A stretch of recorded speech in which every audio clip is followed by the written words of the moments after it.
नमस्कार.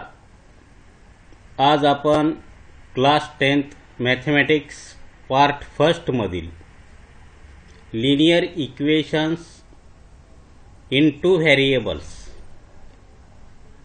या चॅप्टरवर चर्चा करणार आहोत.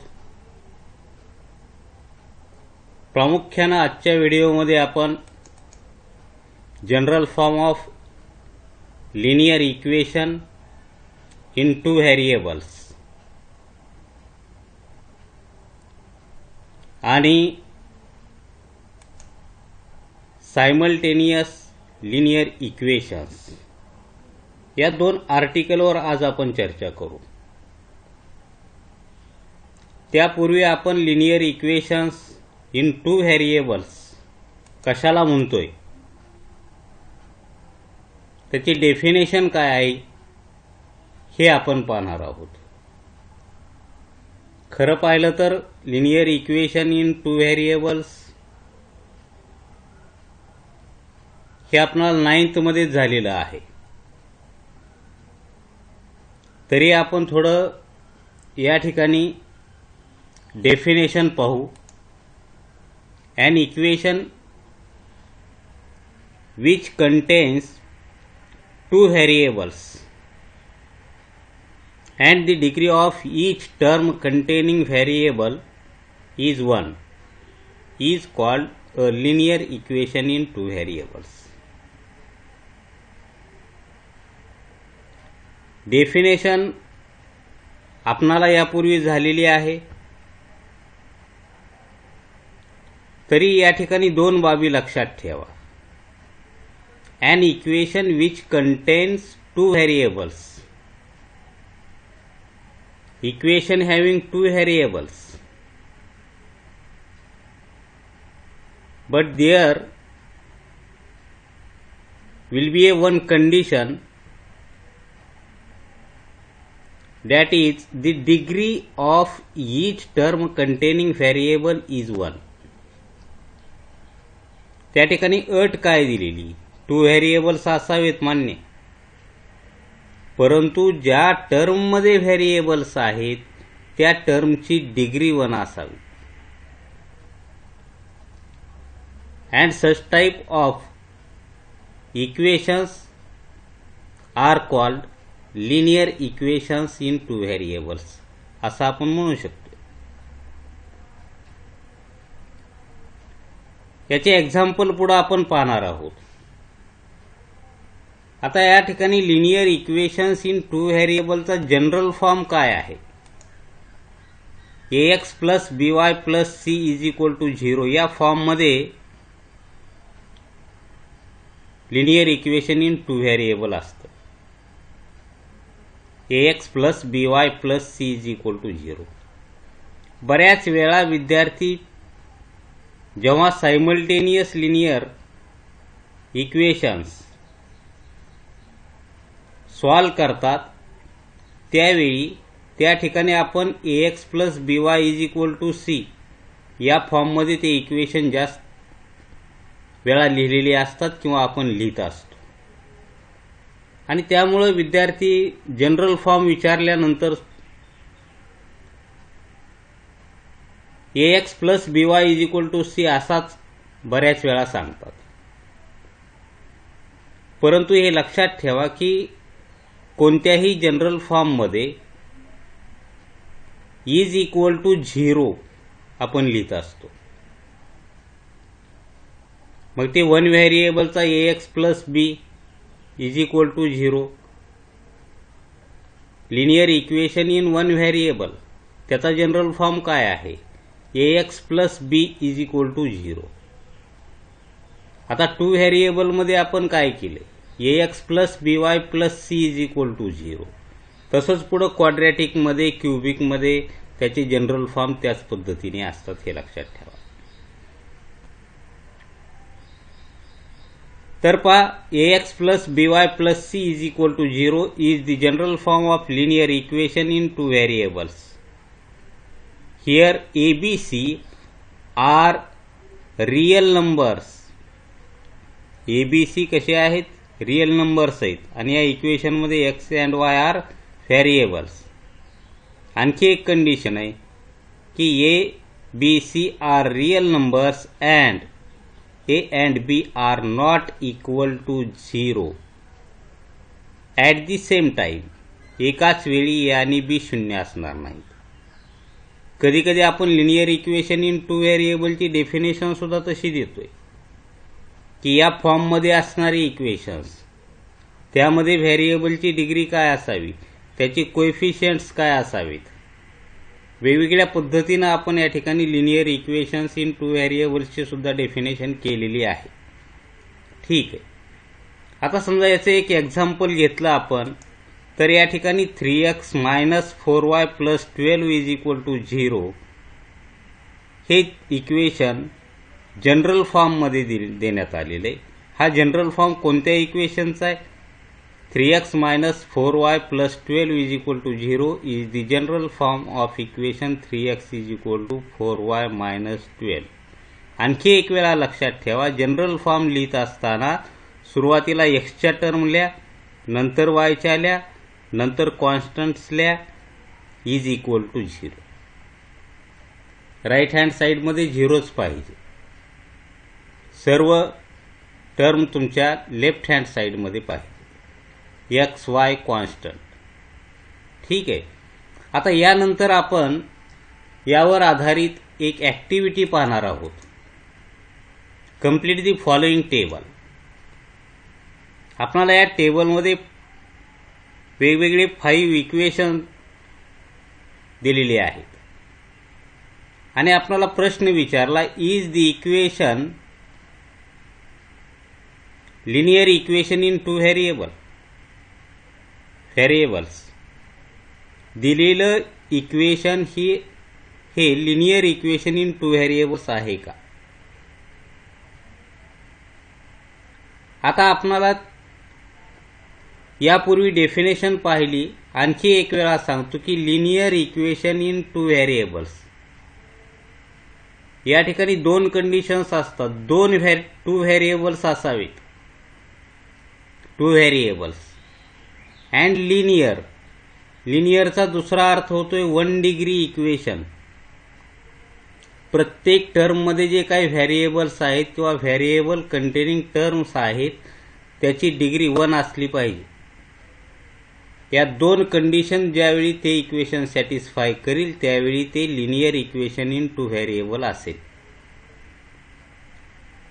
4xy - 5y - 8 = 0. आता या इक्वेशनमध्ये पहिल्या टर्ममध्येच xy आलेले आहे आणि degree of first term is 2. आपण 9th मध्ये शिकलो, degree of polynomial having more than 1 variable हा एक घटक होता आपल्याला 9th मध्ये. आणि त्यामुळं या ठिकाणी या इक्वेशनमध्ये फर्स्ट टर्ममध्ये डिग्री 2 आलेली आहे आणि त्यामुळं या ठिकाणी the given equation is not a linear equation in two variable. म्हणून त्याला आपण linear equation in two variable म्हणू शकत नाही. सेकंड इक्वेशनमध्ये जर पाहिलं तर फर्स्ट अँड सेकंड टर्ममध्ये एक्स आणि वायचे जे काही पॉवर्स आहेत, इंडेक्स आहेत, हे -1 आहेत. त्यामुळे यालाही आपण लिनियर इक्वेशन म्हणू शकत नाही. लिनियर इक्वेशनला पॉवर हा +1 पाहिजे, -1 सुद्धा चालणार नाही. थर्ड इक्वेशनमध्ये m and n are two variables having power 1. Two variables आहेत, डिग्री 1 आहे इक्वेशनची. फक्त 2च कंडिशन या ठिकाणी सॅटिस्फाय होतात का? पहा, टू व्हेरिएबल्स आहेत का आणि व्हेरिएबल्सच्या डिग्री 1 आहेत का? Yes. So 4m + 3n = 12 is a linear equation in two variables. त्याच पद्धतीनं या ठिकाणी 4th इक्वेशनमध्ये जरी पाहिलं तरी x आणि y टू व्हेरिएबल आहेत. कोएफिशियंट तुमचे काहीही येऊ शकतील. बिकॉज ABC आपण जनरल फॉर्म पाहत असताना पाहिलं की ax + by + c = 0. x and y are variables and ABC are real numbers. त्यामुळे या ठिकाणी x चा कोएफिशियंट काही येऊ शकतो, y चा काहीही येऊ शकतो आणि कॉन्स्टंट काही येऊ शकतो. आणि एक कंडिशन दिलती आपणाला की but A and B are not equal to 0 at same time. एकाच वेळी A आणि B शून्य असणार नाहीत. या ठिकाणी B शून्य आहे. ax plus by plus c equal to 0 या फॉर्ममध्ये इक्वेशन आहे. B इज इक्वल टू 0 आहे, परंतु A 0 आहे का? नाही. So the given equation is in linear equation in two variable form. म्हणून त्याला आपण असं म्हणू शकतो यस. आणि शेवटच्या एक्झाम्पलमध्ये पहा 3x² - 7y is equal to 13. आता या इक्वेशनमध्ये डिग्री किती आहे व्हेरिएबलची? 2. त्यामुळे बाकीच्या गोष्टी चेक करण्याची तपासण्याची काही आवश्यकता नाही. डायरेक्ट आपण सांगू शकतो no, the given equation is not a linear equation in two variable. ठीक आहे. आता आपल्या लक्षात आलेलं असेल की linear equation in two variable कशाला म्हणायचे. त्यानंतर आपण पाहणार आहोत सायमल्टेनियस लिनियर इक्वेशन्स. आता डेफिनेशन काय आहे पहा. When we think about two linear equations in two variables at the same time, they are called simultaneous equations. When we think about two equations, जेव्हा आपण दोन इक्वेशनवर विचार करतोय, टू व्हेरिएबल वाली इक्वेशन आपण दोन घेतोय, टू व्हेरिएबल लिनियर इक्वेशन किती घेतोय एकाच वेळी at a same time. Think about two equations, they are called simultaneous equations. आता या डेफिनेशनमध्ये थोडी सुधारणा करायला पाहिजे, ते मी पुढे सांगतो काय सुधारणा पाहिजे. आता समजा आपण एक एक्झाम्पल घेतलं, solve the following simultaneous equations. आता एक लक्षात ठेवा, या ठिकाणी हे दिलेले दोन इक्वेशन्स आहेत, या दोन इक्वेशनवर आपण विचार करणार आहेत आणि एकाच वेळी विचार करणार आहोत. आता एकाच वेळी विचार करत असताना या ठिकाणी दुसरी एक बाब आपल्याला माहीत असणं गरजेचं आहे की कोणतंही linear equation in two variable असेल तर त्याला हाऊ मेनी सोल्युशन्स, त्याला सोल्युशन्स किती असतात. Infinite number of solutions for two variable linear equations. Two variable linear इक्वेशन्सला सोल्युशन्स हे इनफायनाईट नंबर्स असतात. मग आता या ठिकाणी फर्स्ट इक्वेशनला इनफायनाईट सोल्युशन्स असतील, सेकंड इक्वेशनलाही इनफायनाईट नंबर ऑफ सोल्युशन्स असतील. मग असे इक्वेशन्स सॉल्व करा म्हणल्यानंतर आपण कोणतं सोल्युशन काढणार आहेत. The common solution of these to equations. त्या दोन इक्वेशन्सचं कॉमन सोल्युशन आपण फाइंड करणार आहेत, शोधणार आहेत. मग या ठिकाणीच खरा सायमल्टेनियस लिनियर इक्वेशन्सचा अर्थ विद्यार्थ्यांना लक्षात येतोय की आपण सायमल्टेनियस लिनियर इक्वेशन्स कशाला म्हणतोय. The two variables two equations. ज्यावेळी आपण we think about two linear equations in two variables, ठीक आहे, आपण दोन लिनियर इक्वेशन्सवर विचार करायला लागलो, परंतु कोणते इक्वेशन्स असतील. Equations having one solution is common. आपणाला या ठिकाणी समजा दोन इक्वेशन वेगवेगळे दिले आणि त्या दोन इक्वेशनमध्ये एकही सोल्युशन कॉमन नसेल तर त्यावेळी त्या दोन इक्वेशनला आपणाला सायमल्टेनियस लिनियर इक्वेशन्स म्हणता येत नाही. आपल्या टेक्स्टबुकमध्ये या बाबी सरळ सरळ आपणाला सर्व सायमल्टेनियस लिनियर इक्वेशन्स दिले, त्यामुळे या बाबी बऱ्याच वेळा लक्षात येत नाहीत. तरी ग्राफिकल रिप्रेझेंटेशनमध्ये दाखवलेले, कारण दोन इक्वेशन हे सायमल्टेनियस लिनियर इक्वेशन्स केव्हा असतात? ज्यावेळी त्या दोन इक्वेशनचं आपण ग्राफिकल रिप्रेझेंटेशन करतोय आणि त्या दोन इक्वेशनच्या लाईन्स इंटरसेक्टिंग लाईन्स मिळतात, म्हणजे त्या ठिकाणी त्या दोन लाईनमध्ये 1 पॉइंट कॉमन असतो आणि त्या पॉइंटचे कोऑर्डिनेट्स म्हणजे त्या इक्वेशनचं काय असतं ते कॉमन सोल्युशन असतं. ते पुढे पाहणार आहेत आपण, आत्ता जास्त चर्चा त्याच्यावर करायची नाही. बरं ठीक आहे, आपण या ठिकाणी हे दोन इक्वेशन्स आपल्याला दिलेले आहेत सायमल्टेनियस लिनियर इक्वेशन्स. आता हे जर सॉल्व्ह करायचे म्हणलं तर याची जी काही मेथड आहे, method solving for simultaneous equations in two variables or simultaneous equations, तर ही 9th मध्ये झालेली. आता त्याच मेथडवर थोडी आपण या ठिकाणी फक्त ओव्हरलुकिंग करणार आहोत. आता या ठिकाणी पास दिलेली काही इक्वेशन्स आहेत, त्याला आपण इक्वेशन 1 and 2 अशी नंबरिंग करू. आता या ठिकाणी 5x - 3y = 8 हे फर्स्ट इक्वेशन आहे. Second equation 3x + y = 2. बऱ्याच वेळा मी यापूर्वी उल्लेख केला की आपण ax + by = c या फॉर्ममध्ये लिहितोय, म्हणून विद्यार्थ्याला कधी कधी वाटतं की हे त्या इक्वेशनचे जनरल फॉर्म आहे. जनरल फॉर्म लिहित असताना या ठिकाणी -8 = 0 लिहावं लागेल. 5x - 3y - 8 = 0.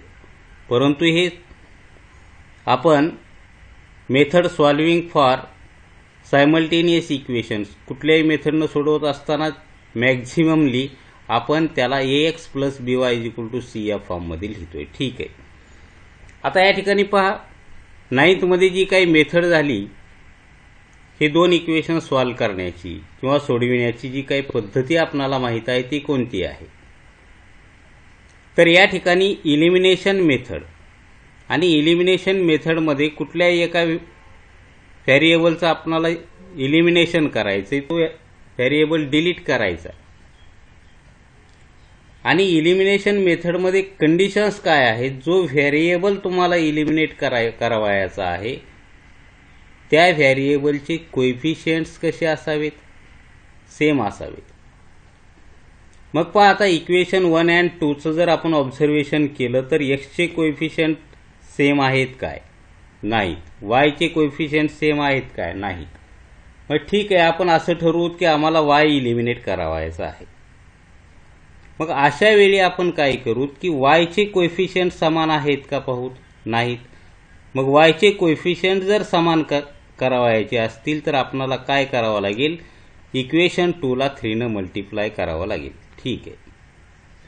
आणि इक्वेशन 2 ला जर आपण 3 ने मल्टिप्लाय केलं तर we get equation 9x + 3y = 6.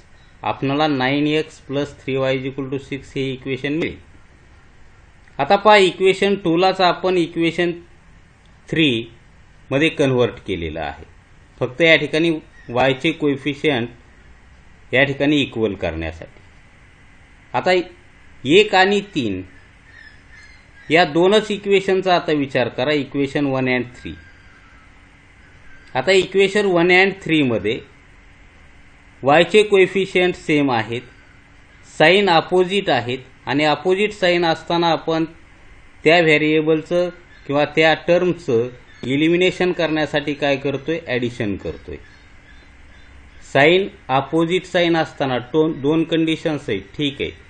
ज्या व्हेरिएबलचं तुम्हाला इलिमिनेशन करावायचं आहे त्याचे कोएफिशियंट सेम असावेत, आणि दुसरी कंडिशन आहे की कोएफिशियंट सेम झाल्यानंतर साइन सेम असतील तर सबट्रॅक्शन करा, अपोजिट साइन असतील तर काय करा? ॲडिशन करा.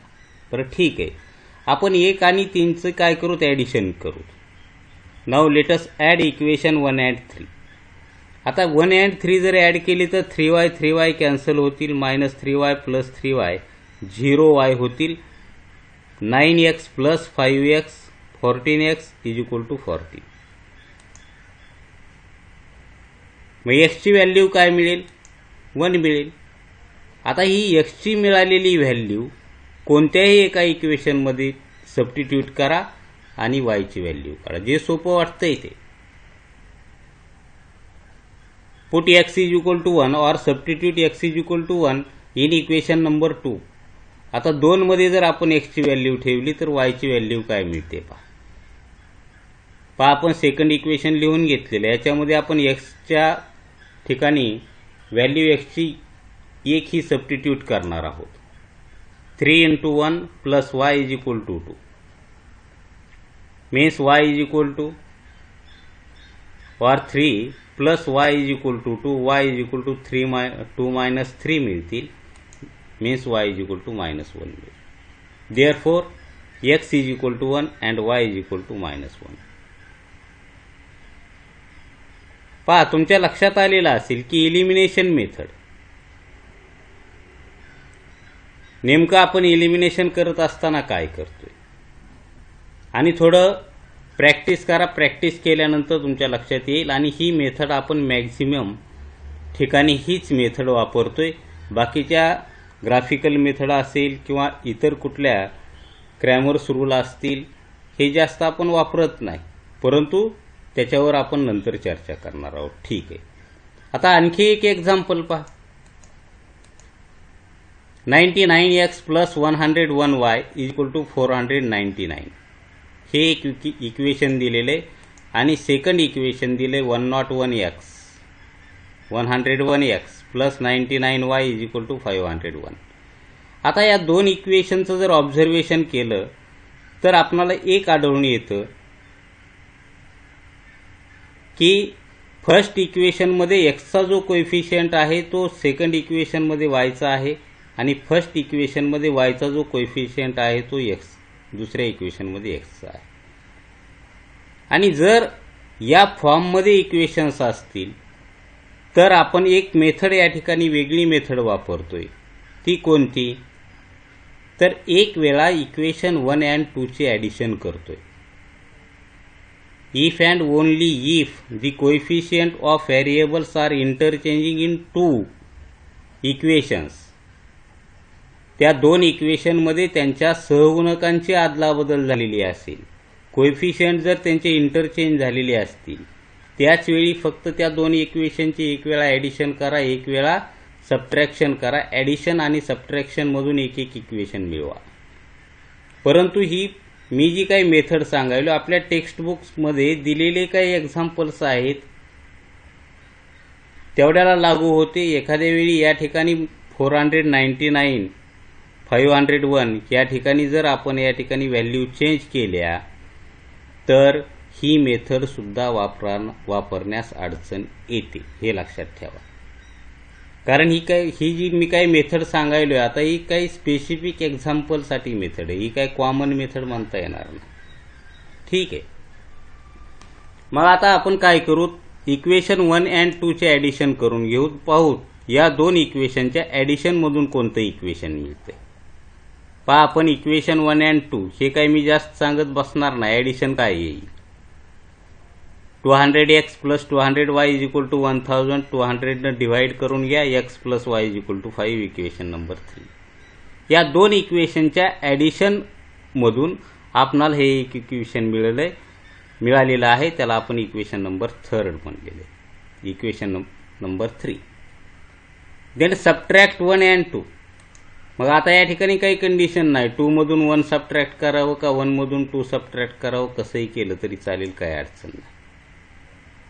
मग आपण या दोन इक्वेशनचं सबट्रॅक्शन घेतलं तर या ठिकाणी माहीत आहे की आपणाला की जी पॉलिनॉमियल असेल, इक्वेशन असेल, अल्जेब्रिक एक्सप्रेशन असेल, जे इक्वेशन आपण सबट्रॅक्ट करतो त्या इक्वेशनच्या प्रत्येक टर्मचं साइन काय होतं, चेंज होतं. कारण आपण operations on algebraic expressions or polynomials मध्ये हा भाग पाहिलेला आहे, त्यामुळे या ठिकाणी जास्त चर्चा आपण करणार नाही. मग या ठिकाणी 99x minus 101x minus 2x, 101 minus 99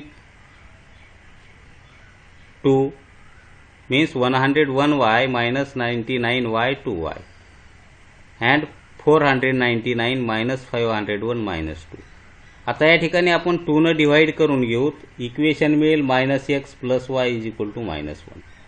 पहा आता या ठिकाणी हे इक्वेशन 1 and 2 याची कोएफिशियंट्स खूप मोठे होते आणि याची आपल्याला जर या ठिकाणी एक्स किंवा वाय जर इलिमिनेट करावायचा असेल तर त्यावेळी आपल्याला एक्स आणि वायचे व्हेरिएबल सेम करून घ्यावे लागले असते। एक्सचे किंवा वायचे ज्याचं इलिमिनेशन करायचं आहे त्याचे कोएफिशियंट सेम करून घ्यावे लागले असते। परंतु ज्यावेळी आपण ॲडिशन आणि सबट्रॅक्शन केलं त्यावेळी ॲडिशनमधून आणि सबट्रॅक्शनमधून जे काही इक्वेशन्स मिळाले हे अतिशय सिंपल इक्वेशन मिळाले, कारण या दोन इक्वेशनचं ऑब्झर्वेशन करून सुद्धा आपण एक्स आणि वायच्या व्हॅल्यू सांगू शकतो। We satisfy the given two equations और common solution of these two equation हे सांगू शकतो आपण। तर ठीक आहे, आपण या दोन इक्वेशनमधून काय करू, एक्सचे साईन अपोजिट असल्यामुळं एक्सचंच इलिमिनेशन करू, कारण साईन अपोजिट असताना ॲडिशन केलं तर त्याचं काय होतं, ते इलिमिनेट होतं। म्हणून आपण या ठिकाणी ॲड इक्वेशन 3 and 4 म्हणू। आता ॲडिशन केलं तर एक्सचं इलिमिनेशन होईल y + y 2y = 5 - 1 4 मिळतील, वायची व्हॅल्यू मिळेल 2।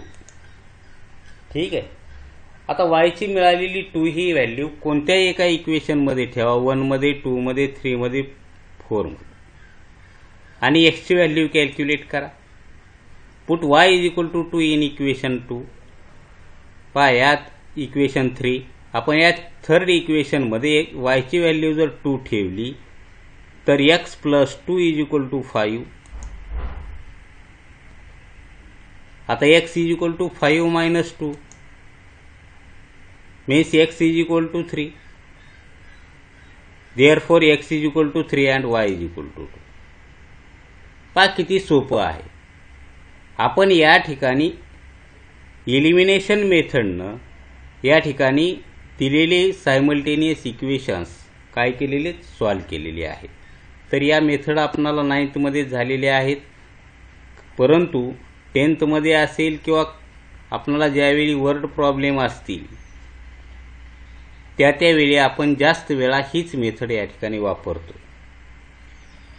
आता या ठिकाणी उर्वरित ज्या काही method solving for linear equations in 2 variables और सायमल्टेनियस इक्वेशन्स या आपण नंतरच्या पिरियडमध्ये पाहणार आहोत। थँक्यू।